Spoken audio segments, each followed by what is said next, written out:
ধনীর জন্য ধনী আবার সে আরেকটা কিনে আনবে, আইনা কি করবে, কুরবানি দিবে। আর গরিব ব্যক্তি তার উপরে তো কুরবানি ওয়াজিব ছিল না, কুরবানি ওয়াজিব ছিল না, সে নিজে নিজে কুরবানি ওয়াজিব করছে, আইনা সে ঘরের মধ্যে রাখছে, সুরে লইয়া গেছে, রাত্রেবেলা ডাকাত চুরাইশা সুরে নিয়ে গেছে, অথবা রশি শিরা সে ফালাইয়া গেছে, হারাইয়া গেছে, আপনি পাইতেছেন না। কুরবানি গরিব ব্যক্তির উপর আর কুরবানি দিতে হবে না। যদি সে আরেকটা কিনে, একটা কেনার পরে হারাইয়া গেছে, সে গরিব হওয়ার পরেও আরেকটার মধ্যে শরীক হয়ে আরেকটা কিনছে, কেনার পরে দেখে প্রথম যেই গরুটা হারিয়ে গেছিল সেটা আবার পাওয়া গেছে, সেটা আবার কি আবার ফিরে আসছে, হারাইয়া যাওয়া গরু, চুরে নেওয়া গরু আবার ফিরে পাইছে, তাহলে গরিব ব্যক্তি দুটোটা কুরবানি দিতে হবে। আর ধনী ব্যক্তির ক্ষেত্রে একটা কুরবানি দিলেই চলবে, একটা হারাইয়া গেছে আরেকটা কিনছে, সে একটা কুরবানি দিলেই হবে, আরেকটা বিক্রি করে দিবে, সমস্যা নাই। আর কিন্তু গরিব ব্যক্তি দুটোটাই কুরবানি দিতে হবে।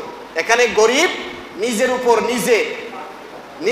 নিজে কি করেছে, ওয়াজিব করে নিয়েছে, তোমার উপর তো ওয়াজিব ছিল না, তুমি নিজে নিজে ওয়াজিব করছো, এই জন্য দুটোটা কুরবানি দিতে হবে। আর ধনী ব্যক্তি একটা দিলেই হয়ে যায়। 15 নম্বর, গর্ভবতী পশু দিয়া কুরবানি দেওয়া যাবে কি? হ্যাঁ, গর্ভবতী পশু দিয়েও কি দেওয়া যায়, কুরবানি দেওয়া যায়, কিন্তু লক্ষ্য রাখা উচিত, প্রত্যেকটা মানুষের ক্ষেত্রেই লক্ষ্য রাখা উচিত। সর্বপ্রথম কথা হলো কুরবানি দেওয়া যাবে কিনা, যাবে, কিন্তু এটার পেটের ভিতরে বাচ্চা আছে, এই বাচ্চাটা যাতে কোনো ধরনের ক্ষতিগ্রস্ত না হয় সেই দিকে লক্ষ্য রাখা। যদি এইরকম পশু ক্রয় করার পরে সে কুরবানি দিয়েই দেয়, তার পেটের ভিতরে যে বাচ্চা আসে সেটাকেও জবাই করে দিবে, সেটাকে কি করে দিবে, জবাই করে দিবে। যদি জবাই সাথে সাথে না করে, তাহলে এই পেটের বাচ্চা পরবর্তীতে সৎকা করে দিতে হবে, এটার মধ্যে তোমার আর কোনো ক্ষমতা নেই। কথা বুঝতে পারছেন? যেমন মনে করেন একটু বড় হইলো, বড় হওয়ার পরে এটা দিয়ে আপনি কোনো উপকার নিতে পারবেন না, আপনি এটা বিক্রি করে নিজে বুক করতে পারবেন না, এটা সৎকা করে দিতে হবে, এতিম মিসকিন গরিবদের মাঝে এটা দান করে দিতে হবে। কথা বুঝতে পারছেন? এটার পেটের ভিতর থেকে যদি কোনো বাচ্চা বার হয়। পশু ক্রয় করার পর যদি এমন দোষ দেখা যায় যার দ্বারা কুরবানি হয় না, তখন কি করবে? ক্রয় করার পরে তার মধ্যে দোষ দেখতেছেন, আগে দোষ দেখেন নাই, লক্ষ্য করেন নাই, রাত্রেবেলা আগে কিনছেন, বাজারে গেছেন, হাটে গেছেন, যাওয়ার পরে আপনি দেখছেন বালাই, বাড়িতে আইন না দেখেন তার সমস্যা, এইরকম দোষ বাহির হতে পারে কি পারে না? অথবা অন্য ব্যক্তি দিয়ে আপনার ব্যস্ততার কারণে আপনি কিনতে পারেন নাই, অন্য কোনো ব্যক্তি দিয়ে আপনি তো আপনার কুরবানির গরুটা ক্রয় করাইছে, এইরকম ঢাকা শহরে হয়, এইরকম অভাব নাই, সেটা বলেন ঠিক কিনা? তাহলে যদি আপনি কেনার পরে দেখেন দোষ ত্রুটি দেখা দিছে, দোষ ত্রুটি যদি যে আলোচনা করলাম যদি এর চাইতে কম হয়, লেজ কাটা যদি অর্ধেকের কম হয়, কান কাটা যদি অর্ধেকের কম হয়, দাঁত যদি সে খাবার খাইতে পারে, এইরকম যদি সমস্যার সম্মুখীন না হয়, তাহলে কুরবানি দেওয়া যাবে। আর যদি সমস্যার সম্মুখীন হয়ে যায়, গরিব ব্যক্তি হলে কুরবানি দিয়ে দিবে, এটাই কুরবানি দিবে, আর ধনী ব্যক্তি হলে অন্য একটা কুরবানি দিবে। কারণ তোমার জন্য উচিত ছিল ভালো করে দেখে শুনে ক্রয় করা। 17 নম্বর, আপনি কোন পশু ক্রয় করার সময় জিজ্ঞাসা করলেন বয়স কত, বিক্রেতা বলল 2 বছর, আসলে 2 বছর হয় নাই, তখন কি? তখন একটা গুরুত্বপূর্ণ কথা, বাজারের মধ্যে অনেক সময় দালাল থাকে, দালাল দেখবেন আপনি যাওয়ার আগেই সে মালিকের সাথে গিয়ে বিভিন্ন ধরনের কথা কইয়া দর উঠাইয়া লাগবে, আর বলবে আসলে ওইটার বয়স 2 বছর হয় নাই, সে আইসা 500 টাকা 1000 টাকা পাবে। এই জন্যে আইসা বলতেছে, মালিকের সাথে আইসা বিক্রেতার কাছে বলতেছে, ভাই এটার বয়স 2 বছর হয়েছে, এটা পূর্ণ হয়েছে, আসলে 2 বছর হয় নাই। এমত অবস্থায় আপনার কুরবানি দেওয়া জায়েজ হবে, কিন্তু যে 2 নাম্বারি করে বাটফারি করে আপনার কাছে বিক্রি করলো, 2 বছর বয়স হয় নাই গরুটা আপনার কাছে বিক্রি করে দিল, আপনি কুরবানি করলেন, আপনার কুরবানি হবে, তারপরও আপনার জন্য উচিত যাচাই বাছাই করা। আপনার কুরবানিটা হয়ে যাবে, যে আপনার সাথে 2 নাম্বারি করলো তার গুনাহ হবে, কবিরা গুনাহ হবে, কারণ তার জন্য একটা কুরবানি একটা নেক আমল, এটার সাথে 2 নাম্বারি করা, মিথ্যা কথা বলা ঠিক হয়নি, এটি খেয়াল করবেন। অনেক সময় দেখা যায় ইমাম সাহেব জবাই করার পরে আরেকজন রক্সিরা কাটতে যায়, এটা কি জায়েজ হবে? ইমাম সাহেব রে কয় আপনি একটা খালি হালকা একটা ফুস মারেন, এরপরে যা করার আমি করব, এইরকম কষাই আছে না নাই?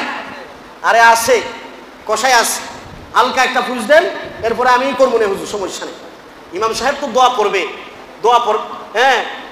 এখানে শুধু একটা আল্লাহু আকবার বিসমিল্লাহু আকবার এটাই দোয়া না, আরো দোয়া আছে। ইন্নী ওয়াজ্জাহাতু আছে, হ্যাঁ, এরপরে আপনার আরেকটা দোয়া আছে। সেই দোয়া পড়ার পরে তারপরে আপনি কি করতে হবেন, বিসমিল্লাহি আল্লাহু আকবার বলে কুরবানি দিবে, জবাই করবে।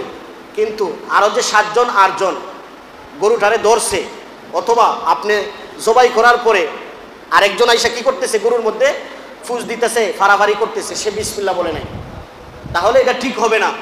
ইমাম সাহেব পরিপূর্ণ রগ কেটে দিবে, যেই রগ কাটলে পরে কুরবানি হয়ে যায় সেই রগ কেটে দিবে। কেটে দেওয়ার পরে পরবর্তীতে কেউ যদি ছুরি লাগায় তার মধ্যে, তারও বিসমিল্লাহি আল্লাহু আকবার বলা জরুরি। তারও বিসমিল্লাহি আল্লাহু আকবার বলা কি জরুরি। এজন্যে অন্য কেউ যদি হাত দেয় অবশ্যই বিসমিল্লাহি আল্লাহু আকবার বলা জরুরি, এটাই জরুরি, বেশি জরুরি।